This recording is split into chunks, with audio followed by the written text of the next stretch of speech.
नमस्ते छात्रों, मैं विवेक वाढ़े आज की हिंदी तासिका में आप सभी का स्वागत करता हूँ। आज हम कक्षा 6 से वसंत भाग एक पुस्तक से पाठ क्रमांक 8 ऐसे ऐसे पढ़ने वाले हैं। बच्चों, आपने कभी ना कभी कोई ना कोई बहाना जरूर किया होगा और ये बहाने आप जब आपके द्वारा काम नहीं पूरा होता है तब करते हो। हमारे इस बहाने के पिटारों में बहुत सारे बहाने होते हैं।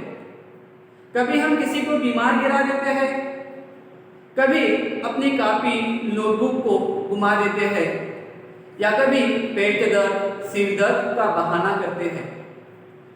छात्रों, यहाँ पर जो पाठ जो है तो इस पाठ में ऐसा ही एक लड़का कि जो बहाने बनाता है और उस बहाने बनाने पर क्या परेशानियां लोगों को होती है, वो किस तरह से बहाने बनाता है, लोग किस तरह से परेशान हो जाते हैं, यह विष्णु प्रभाकर द्वारा लिखित इस एकांकी में बताया गया है। तो चलिए छात्रों, हम देखते हैं इस एकांकी को कहानी के रूप में। इस एकांकी में प्रमुख पात्र है मोहन, दूसरा पात्र है दीनानाथ उसके पड़ोसी, माँ मोहन की माँ, पिता मोहन के पिता, पड़ोसी वैद्य और डॉक्टर। एकांकी शुरू होने के पहले का दृश्य मैं आपको बताना चाहता हूं। एक बैठक कमरा, उस बैठक कमरे का जो मुख्य दरवाजा जो है वह बरामदे की तरफ मतलब सड़क के सामने खुलता है, दूसरा दरवाजा किचन की तरफ और तीसरा दरवाजा इस एक कमरे के अंदर जाता है। उसी कमरे में दो तख्त रखे हैं, उस पे कालीन बिछा हुआ है, रेडियो का सेट है, कुर्सियां है, अलमारी है, अलमारी के अंदर किताबें है और एक जगह पे मोहन अपने पेट को दबाते हुए जोर जोर से कराता है और अपने माँ से वह कहता है कि उसके पेट में दर्द है और यहीं से इस एकांकी की शुरुआत शुरू होती है। छात्रों, अब यहाँ पर देखिए मोहन जो है वो बीमार है, जोर जोर से करा रहा है और माता और पिता उसके पास में बैठे हैं। माता और पिताजी दोनों आपस में मोहन की बीमारी संबंधी बातचीत करते हैं। मोहन की माँ पिताजी से कहती है कि डॉक्टर को बुलाइए, मोहन की तबीयत काफी खराब है। वह पिताजी से यह भी पूछती है कि मोहन ने इसके पहले क्या खाया था। उसके पिताजी ने तो बता दिया, अच्छा खासा मेरे साथ था, उसने 2 केले खाए थे, अच्छा चंगा दौड़ रहा था, लेकिन जैसे ही बस अड्डे तक पहुंचा उसने कहा कि मेरे पेट में ऐसे ऐसे हो रहा है, मेरे पेट में दर्द हो रहा है। तभी मोहन जोर से कराता है, कराने लगता है।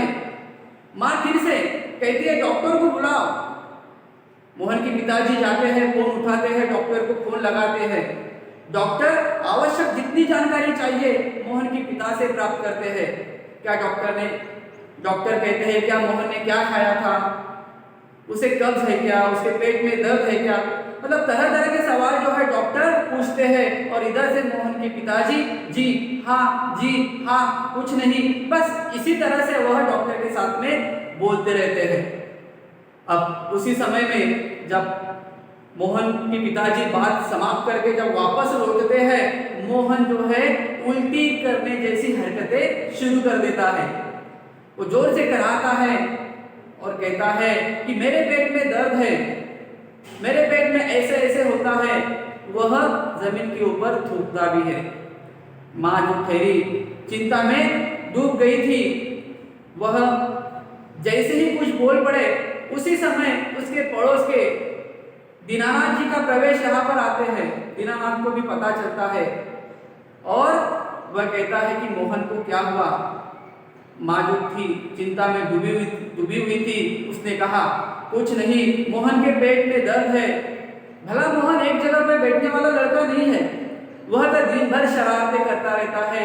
लेकिन यहाँ पर दीनानाथ कहता है घर क्या पड़ोस को भी उसने गुलजार बना के रखा है, इसे मार उसे थप्पड़, इस तरह की शरारतें जो है मोहन घर के आसपास की परिसर में भी किया करता है।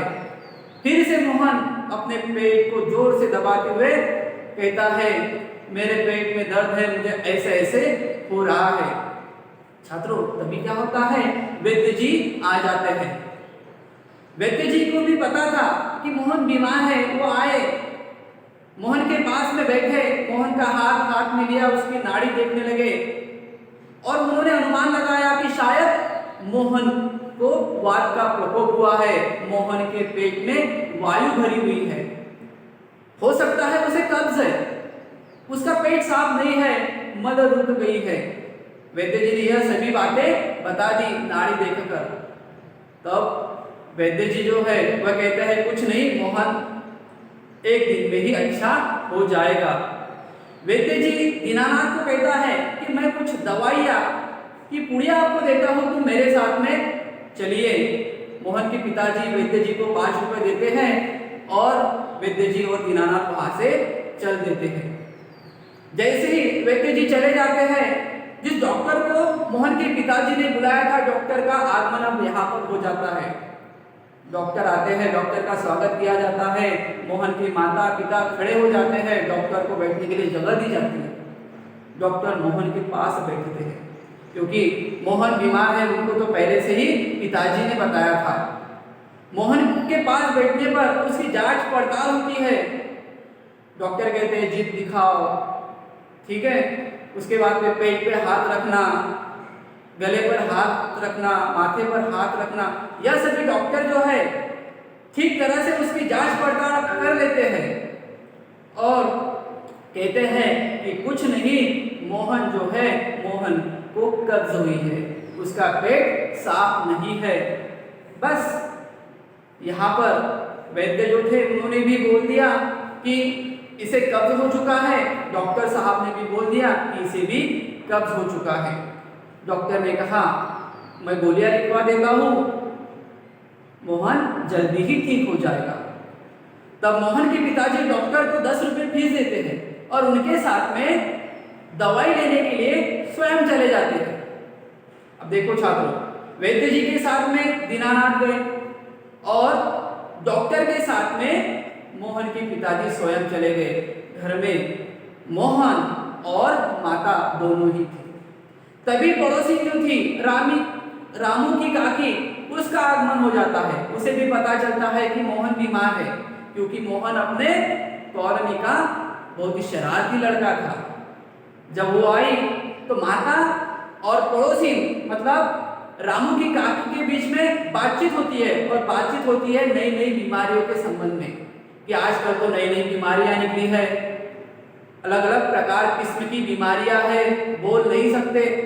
अब मोहन जो ठहरा, मोहन को कौन सी बीमारी है पता नहीं। तभी इन दोनों की बातचीत शुरू रहती है, तभी प्रवेश हो जाता है मास्टर का। अब मास्टर जी किसके? मोहन के मास्टर जी वहां पर आते हैं। तब मोहन की माँ पहचान लेती है, अरे ये तो मोहन के मास्टर जी है। अब मास्टर जी को भी पता था कि मोहन बीमार है। जैसे ही मास्टर जी घर में आते हैं, कुर्सी पर बैठ जाते हैं, तो मोहन की माँ उन्हें कहती है कि डॉक्टर और वैद्य जी आए हैं, उन्होंने उसकी जांच पड़ताल की और कहा है कि उसके पेट में कब्ज है। मास्टर मोहन की तरफ देखते हैं और कहते हैं कि शायद इसे मोहन को बीमारी नहीं हुई है, उसके पेट में दर्द नहीं है, क्योंकि यहाँ पे मास्टर जो थे वह मोहन के साथ में बातचीत करते हैं और पता कर लेते हैं कि मोहन ने जो छुट्टियां मिली थी स्कूल की तरफ से, उन छुट्टियों में अपना गृह कार्य पूरा नहीं किया, जिसकी वजह से कल जो उन्हें स्कूल में गृह कार्य देना था, क्योंकि अब छुट्टियां तो समाप्त हो चुकी थी, अब छुट्टियों के बाद में स्कूल जाना था और जो गृह कार्य दिया गया था वो मोहन ने नहीं किया था। मास्टर जी ने यहाँ पे पहचान लिया कि शायद हो सकता है इसकी बीमारी का कारण यही गृह कार्य है। यह गृह कार्य मोहन ने नहीं किया। तब मोहन और मास्टर इनके बीच में बातचीत होती है। मास्टर जी उसे कहते हैं कि मेरे तरफ से तुम्हें स्कूल को और 2 दिन छुट्टी दिया जाता, मेरे तरफ से आपको और 2 दिन की छुट्टी दी जाती है। आप 2 दिन और घर पे रहिए और स्कूल का पूरा काम जो है अच्छे से पूरा कर लीजिए। तब मास्टर जी कहते हैं कि छोड़ो, तब से उठ खड़े हो जाओ और जो तुम्हारे पेट में ऐसा ऐसे है, जो बीमारी तुम्हें है, उसको भगा दो। मास्टर की बात सुनकर मोहन तब से खड़ा हो जाता है। उसकी बीमारी ऐसे ऐसे जो थी वो पूरी तरह से समाप्त हो गई। तभी दीनानाथ और मोहन के पिताजी आते हैं और कहते हैं कि जो मोहन कुछ मिनटों पहले बीमार था, उसके पेट में ऐसे ऐसी बीमारी थी, वो ऐसी ऐसी बीमारी अब तो उसे नहीं है। वो तो चंगा भला दिख रहा है, वो तो खड़ा है अपने पैरों के ऊपर। तब माँ, पिताजी और दीनानाथ इन सबको ऐसा दिलाते हैं मास्टर कि देखो, ये तो सिर्फ बहाने बना रहा था, इसे किसी तरह की बीमारी न थी। तो इस तरह से बच्चों, छात्रों, यहाँ पर मोहन ने ऐसे ऐसे कर कर नई बीमारी निर्माण की थी और बीमारी का मुख्य कारण था उसके द्वारा काम न करना। तो बच्चों, इस तरह से मोहन ने जो ऐसे ऐसी बीमारी की, उसके वजह से मोहन के माता पिता को बहुत कठिन समस्याओं का सामना करना पड़ा। माँ की चिंता बढ़ गई थी, पिता जो थे उनकी भी चिंता बढ़ गई थी, कॉलोनी के दीनानाथ थे, पड़ोसी जो थे वह भी परेशान हो गए थे। तो छात्रों, आशा करता हूँ कि आप कोई भी काम जो है समय पे पूरा कीजिए और बहाने न बनाइए। हम इस पाठ से हम यही सीखना चाहते हैं कि हमें बहाने बनाना नहीं चाहिए। हमें कोई भी काम अगर मिलता है तो सबसे पहले उसे हमें समय पे पूरा करना चाहिए। अगर हम काम समय पे पूरा करेंगे तो हमें बहाने बनाने की आवश्यकता बिल्कुल न पड़ेगी। तो ठीक है छात्रों, तो इस तरह से हमने विष्णु प्रभाकर द्वारा लिखित यह एकांकी पढ़ी। तो छात्रों, अगली तासिका में हम नया पाठ लेकर फिर उपस्थित होंगे। तब तक के लिए धन्यवाद।